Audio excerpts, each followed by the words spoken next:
And we are live. We're recording. Really? Hello. Yes, the people, we're back. The BBP boys are back. I gotta move this up. This is not ideal. Man, this guy's always optimizing things, eh? What can I say? I'm an optimization guru. Alright. Hello. So, we're back with Aradia. I didn't know you. They call me... See, all brown people call me Eddie, and all white people call me Aradia. And, like, neither of those things are my real name. So... Oh, yeah. Aradia. Aradia. Actually, you talked about that in the very last podcast we did. It's not even Aradia. It's Aradia. Because the Aishwarya Rai's daughter's name is Aradia. Yo, so you're Aradia. Basically, the most famous Bollywood couple named their daughter after me. But... Bollywood couple named their daughter after me. Very good. Last episode of this podcast was actually back when we went to go catch the game in Toronto.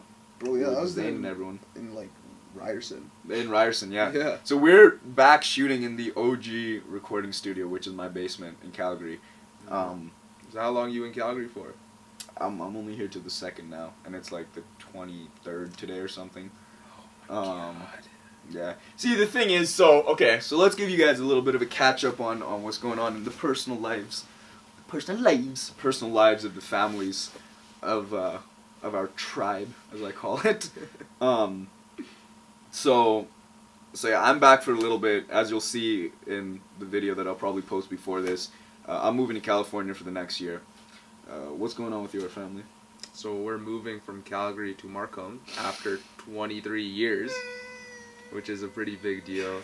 I'm already if you guys didn't know, I'm at Western University, which is in London. So, I mean, my family comes closer to me, but it's still a big deal. So our flight's today's Thursday.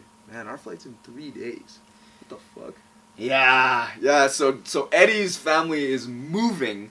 Yeah. After from the house that, not that he grew up in, that I grew up in too, right? Like that we all. Bro. Like, we grew up in that house, and his family's moving. The day Sid's family landed in Calgary was the day I was born. Yeah, that's crazy. Just super and crazy. I don't know what's going on with Davik's family. They're always moving.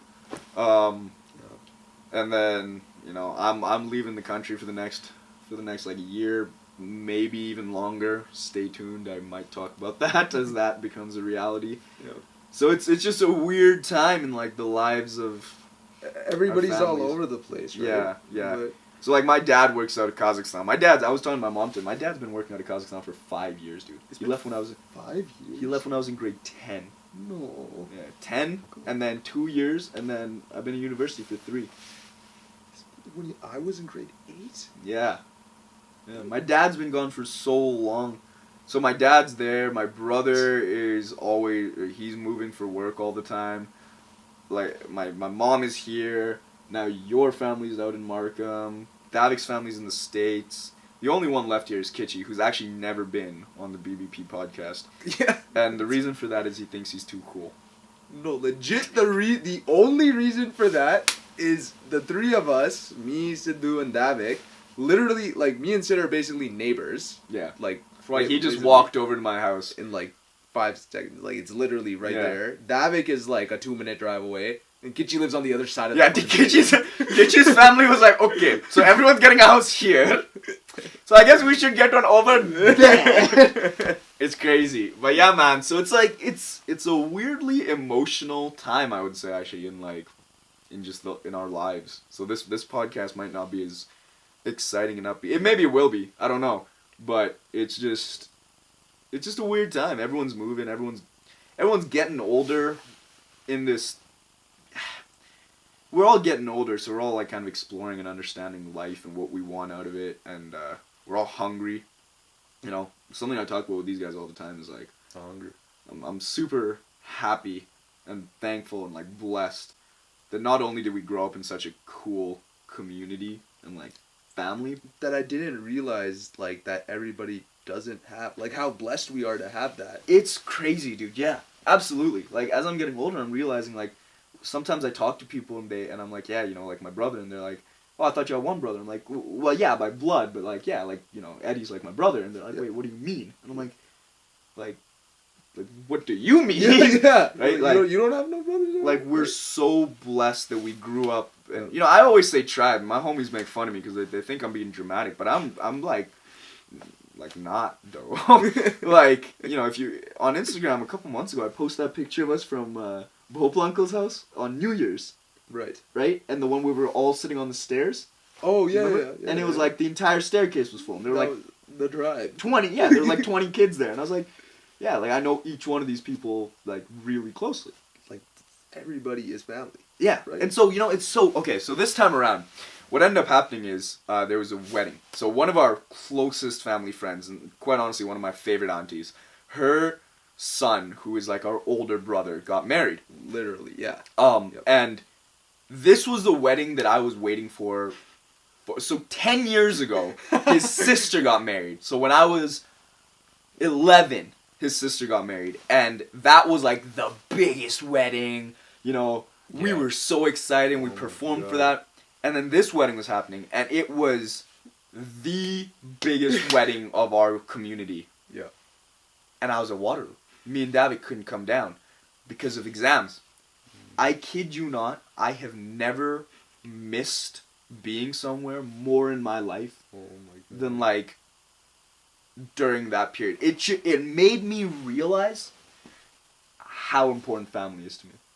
You know? Like that wedding is when I realized that I don't think anything makes me feel as good as when my entire family, and I guess I mean family and friends, but really like I mean my family, like when everyone is together and happy and like I don't see, when I think about the future, I'm thinking of ways to make sure my nephews, by friendship technically, not even my family, but how do I put myself in a position that when they're old enough I can improve their lives, right? Yeah. And like I don't mean that as like a like something like it motivates me. That's the thing that gets me on the morning. I'm like, I gotta, how do I move the needle forward for the entire family? Yeah. Right? Yeah. And we've been talking about this all the time. Like even on my birthday, you know, you guys were saying the same stuff, and it's just so, it's such a blessing to be in a community where that's how we all think. We all recognize, we're all immigrants, dude. We're all first generation immigrants. We recognize, you know, how often do we talk about this? Like, this crazy sacrifices our dads made and that our moms made. It's incomprehensible. Like, we talk about it, but we can never comprehend it. No. There's no way, because we can never be put into that situation. No. Like, we have to create that situation for ourselves. Is the only way we would ever even kind of come close to, right? Like, our parents, and this is the story of every immigrant family, but like, they straight up one day were just like, yo, fuck it. Fuck it. You know, to grow up in India, like, people, like, dying on the street or whatever, let's just go. Let's like, back up everything we've ever known and, like, cut. Literally. And then they came here with whatever they could literally carry, and then they're like, alright, we'll restart. And they started when they were, like, 30, 35. So, like, in our lives, like, by our standards, we're like, oh, by 30 you gotta be settled. And they were just like, no, we'll restart. Bro, restart at 30. And like the sacrifices they made are the reason we're in a position to, like, they started here and got us here. If we're starting here and we end here, personally, I feel like that's a failure. Dude, I mean, I feel bad, like, because our parents got us here. Yeah. For us to get here. And, you know, we want to get here, so our kids can get here. Yeah. And it's like that mentality is so, like, you know, this Apple job, in so many ways, it's, yeah, don't get me wrong, I'm super excited, I'm blessed, yeah, I'm like, I worked hard, I got Apple, but I don't care about the Apple job. Like, that's not the thing. The thing to me is, I finally have something to show for all the sacrifice. You know, like, I can look at my dad and say, look, I know you're always proud of me. I get it. But, like, I have something now that I've achieved because of you, because of your sacrifice, because of my mother's sacrifice, because of your parents' sacrifice, because of Davik's parents' sacrifice, that now I can at least say, look, I got something to show for it. Mm. And here's the crazy thing. I thought when I got this Apple job, dude, I would feel like you made it, like right? I made it. This is like the end this all is be all, it, right? Yeah, like dude, since I was 18, and this is the story of everyone at Waterloo, right? Since I was 18, I hadn't had a break for longer than 2 weeks, right? Yeah. Ever. I've been either in school or working. And when I was 18, I was like, oh, this is it, Apple. I got to make it one of these companies. And I thought when I get here, I'd feel like I made it. But instead, I was like, all right, what's next? Right. Like, how do we keep taking that needle forward?